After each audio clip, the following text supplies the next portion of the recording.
pH in different things. So that's why, I don't think anything will stick to you as you go out. Later. If it does, I'm sorry. This is the first in our series, and we're very pleased to offer exposure to some of our local authors this month. And actually, the summer reading program, we usually think about for children. There is a component for adults, and it's called Literary Elements. If you go to our webpage, the nwrl.org webpage for our library system, it'll say Adult Reading, Summer Reading. It gives you the opportunity to click on there and register, and then clock your minutes just like the kids do. We have not really pushed it so much this year. We're going to have to get into it because the state library does look at those minutes and responses and everything, but that all came about so quickly toward the beginning of summer that we just kind of got a late start on it this year. But if you wanted to do that, you're welcome to do that. You would need your PIN. If you don't know your PIN number, you can check at the desk or call back and get your PIN number. But those of you who use Kindles, you already have your PINs, I know. But for a great start to our series, Tom Perry has come to share his newest book. Now, Tom has written several books. I have 3 out there, or 2. I have 2 copies of one book and 1 copy of another book that were not checked out because they stay checked out a lot. He's done a lot of local history of Patrick County, Jeb Stewart, a lot of research from Jeb Stewart, and then some Mount Airy local history too. So we're glad that he could come and would come and share with us today. So thank you, Tom. Everybody, welcome Tom.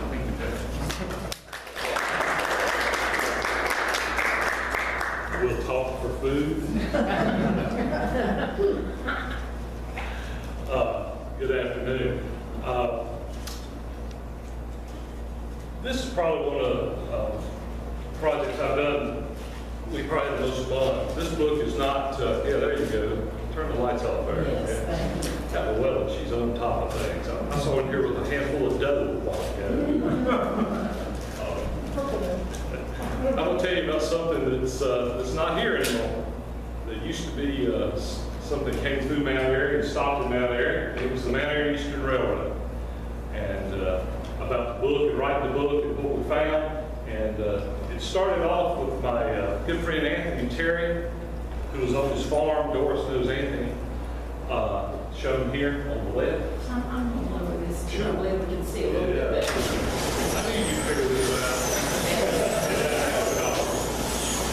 There he is, Anthony Terry, the man, the myth, the legend.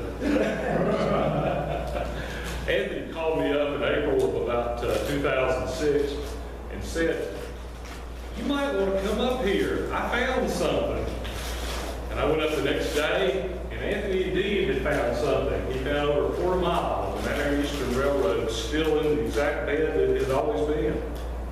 And he had got his bulldozer out there and had been working for his neighbors on the property line and hit what he thought was a tree root or something and started pushing on it. Next thing he knew, a railroad popped out of the ground of him. And so that's one of the fellows who you'll read about in this book. Anthony uncovered almost a quarter mile along the Clement Brothers. We think that what happened, that the Clement Brothers couldn't agree on what to do with it after it reverted back to them, and instead of selling it for scrap, they just covered it up. You know, brothers were arguing about something. That's Clement's part. Yeah, be careful now. I know Clement real well. This is my friend Kenny Kirkman. Kenny lives over in Collinsville, Virginia. Kenny and I, over the course of 3 or 4 winters, went out and walked the whole 20 miles of this railroad. We waited until the snakes went away and the leaves fell off the trees. And you were asking about the history side. Kenny knows all about the railroad side. So I would work the history and the people, and he would work the railroad end of it. And we went out over the course of 3 or 4 winters, and here you see him holding under a rail he found. And this book's dedicated to Kenny. So everything you hear today, Kenny was with me when we were doing most of this. Mount Airy, of course, had a standard gauge railroad that came into town in the 1880s, and here's all the stops along that, went all the way to Wilmington. You'll notice way up there at the top left, it came into Flat Rock, went out to the quarry. But this is the mainline railroad. This isn't the Dinky. The Dinky, shown on this map, ran from Mount Airy up to Kibler Valley, where the Dam River comes out of the mountains. It ran for 19¼ miles, started about 1899, and ran at least up until 1916, and maybe even beyond into the 1920s. So to give you an idea of where the Dinky actually ran, there it is on this map. It started in Mount Airy, we believe, right along Riverside Drive, about where Quality Meals, Cross Creek Apparel is. I'm standing, when I took this picture, almost in the middle of the main line railroad. So the Dinky pulled up right beside it because, you know, standard gauge is 3 foot wide. Dinky, narrow gauge is 3 foot wide. Standard gauge is 4, 6, almost 5 foot. So just to show you what that would look like, on the left, I think, is a narrow gauge, a Dinky, which is kind of a term synonymous with narrow gauge railroads, and this is the main line railroad. Now, we think this is in Mount Airy. This may be the Meadowfield Lumber Company. What you see here, though, is not the main line that's still today in Mount Airy. This is where they started to build a standard gauge railroad beside the Dinky, but it never got finished. So we think that's what that's a picture of, but we're not 100% sure. And the purpose of this railroad really was to haul all the timber out of Kibler Valley and bring it to Mount Airy, put it in the furniture factories or put it on the railroad and ship it elsewhere. Kibler Valley, if you're sure you've been up there, some of you, at one time it would have been probably virgin forest. So there've been enormous trees, and so we think that's what the railroad's main purpose was for. Here's another view of that, and I think right here at the bottom left is the Ararat River, just to give you an idea. And this would have been along Riverside Drive, if we're right about That lumber company was on down Riverside Drive. Yeah. But just to show you how different it would be than what it looks like today. You'll notice there's not very many trees. Does everybody use trees, you know, to heat and all sorts of things? The trees are very scarce here. But I think this might be Mount Airy about 100 years ago. Now, I'm going to bore you to tears, but we got into maps and drawing maps and walking with maps and doing all sorts of things. And this is Riverside Drive. And this is what we originally thought the railroad did. I think now the railroad actually went out a little farther toward the charter school, or the Millennial Academy, I forget what they call it. But this is how we did it. We just took a map and we just started walking. And we walked over the course of 3 or 4 winters, 20 miles of this railroad. And of course it went by places like the White Sulphur Springs. It would have been on this side of the Ararat where the road is today. And of course what it did was it would haul people sometimes. And one thing it did was carry people up there to the White Sulphur Springs for dances and picnics and all sorts of exciting things like that. Doris's grandmother told us all about this. She's actually rode this railroad, and she's still with us. But it's hard to imagine Mount Airy with a giant resort hotel, but there it was, and that railroad was the way people a lot of times got up to. Here's the actual hotel picture. It burned, I guess, what, about 1959, 1960. It ended up being a chicken house. And when it burned, it was probably the largest chicken barbecue in history. But you know, Bert Robertson is now developing this. You can still see the pillars of the old hotel out there. One of the things this railroad did was it follows the Ararat River. It's going to stay very close to the water throughout its whole journey because it's a steam locomotive. It needs water. We think they had as many as 12 or 13 tanks along the way to supply water to it, but it was never very far from a river or a creek. Just to tell you about a couple of people, this is Jane Tesh with Kenny standing in her front yard. You'll notice in her front yard, rails from the railroad, just laying out in her front yard. She lives in the old Sparger house, which is up there near the White Sulphur Springs, if you've ever gone through Riverside Drive. And up there in the top left is Totsy Hill. I knew Totsy. That's him in his World War I uniform. He's Bertie Gwynn's father. Had about 10 or 11 children and lived right there along the railroad. The railroad went on up toward the state line, across Edith Brown's pasture, I like to say, right there at the state line. One of the things that happened at the state line, I tell this story, is Thomas Jefferson's father, long before there was a Dinky Railroad, surveyed the state line through here. I don't know if you realize that. But Peter Jefferson and a guy named Joshua Fry and some commissioners from North Carolina, holding entourage of did the state line. One of the fellows with Peter Jefferson was a fellow named Joshua Fry. Joshua Fry was head of the Virginia militia right before, during like the French and Indian War time. And he got killed accidentally. He fell off his horse during a campaign, and his second in command had to take over. And you might have heard of it, George Washington. So George wasn't here now, but Joshua Fry was here. So anybody thinking George came through? George slept here. George surveyed here. That didn't happen. Thomas Jefferson's father, Dinky, he surveyed the state line between Virginia and North Carolina. Of course, the birthplace of Jeb Stuart, the railroad went right across the way from the birthplace on the Eric and Amy Sawyer's property. You'll see over here in this picture is one of the giant washed out trestles. They had to put a trestle bridge over any kind of water they came to, some little creeks and things, and one of them was right there. And this is what Kenny was really good at. We'd be walking out through the woods, and Kenny would spot these things because he had a kind of eye. What they had to do is they built up dirt, and then put wooden, ties and things so they could go across a creek. Well, of course, the wood's all gone because it's rotted, it's disappeared. But the trestles are all still there. And that's how we trace the railroad. We could just find where the earth was built up and just walk it until it hit flat land or something. So that's what we did. Here we go. This would be was he your uncle, great uncle? My great uncle. Great uncle. Doris's great uncle Porter.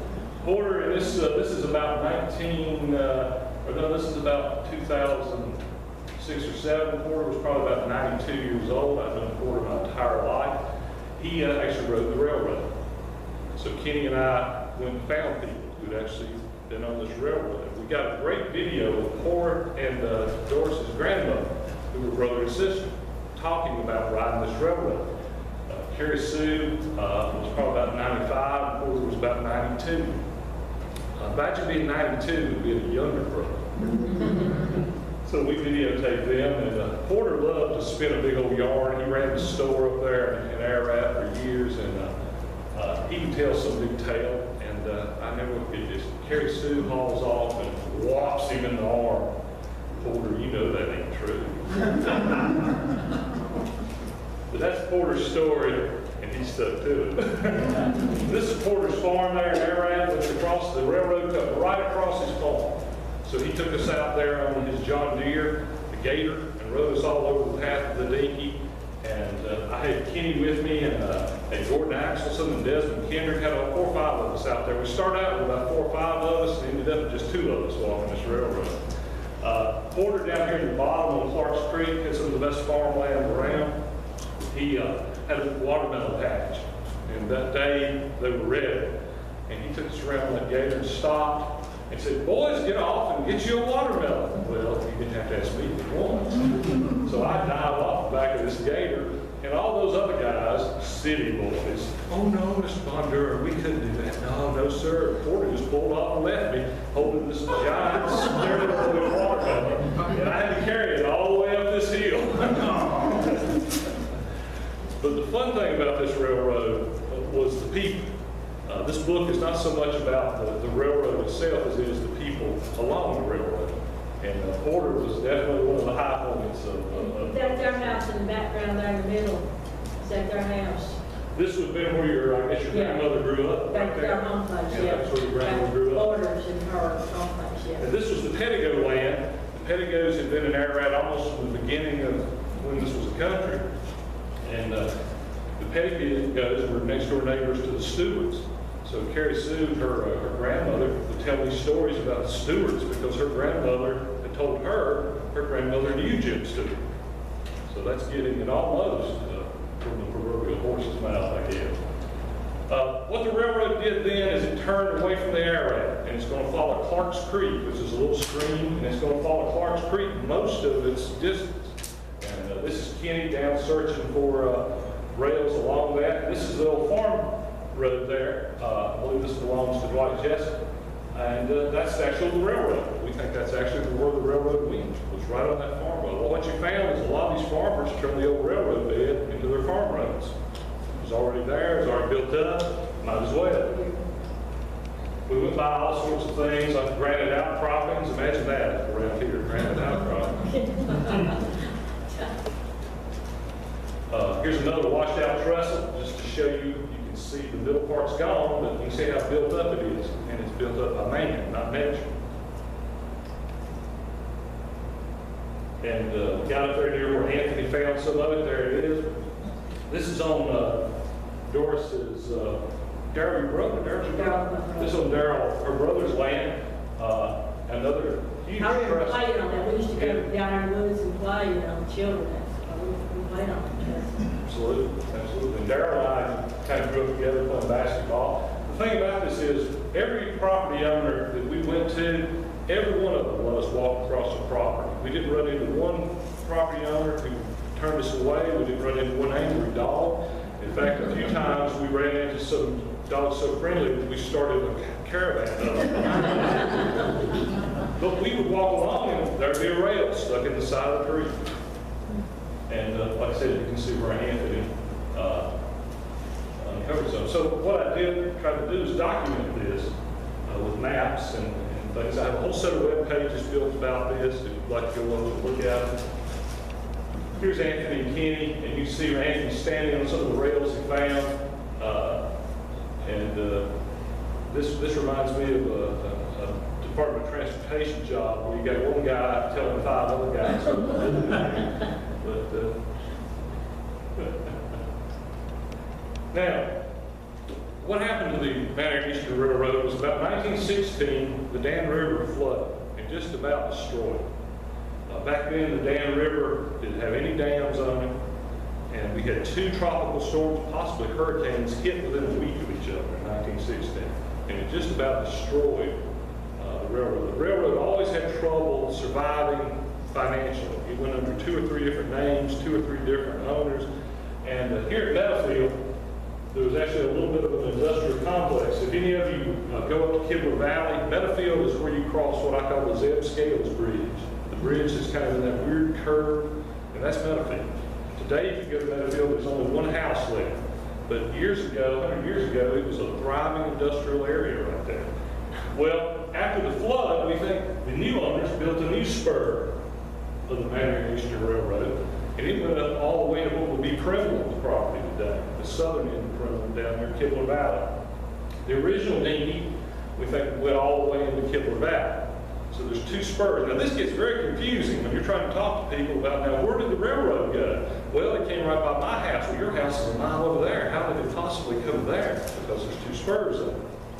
But this, Kenny and I came to the realization something's not right here. And that's what we discovered, that there were 2 versions almost of this railroad. Now, here's some of the people that you probably don't realize along the Mount Airy Eastern Railroad. One is Bob Childers, the man who moved the mountain, the famous Presbyterian preacher. Before he was a preacher, he was a blacksmith. Right there at what we call the crossroads, the Squirrel Spur Road, he had a blacksmith shop. And when he was, if you've read that book, when he was the hellion from the holler, that's when he would live there. He lived right beside the Mount Airy Eastern Railroad.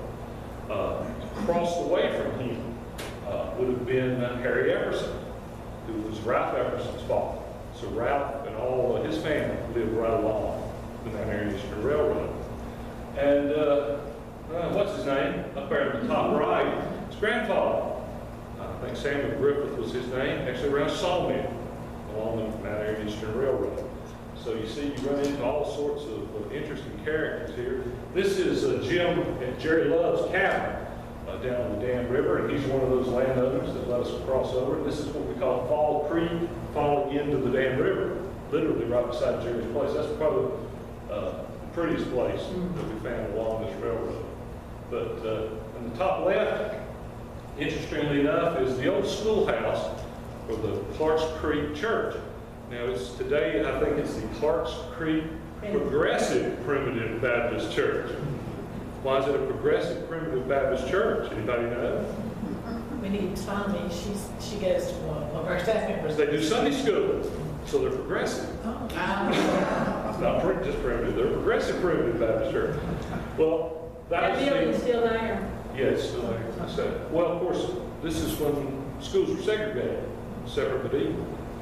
Well, Bob Childers is working within sight of this church and schoolhouse. And if you've ever read the story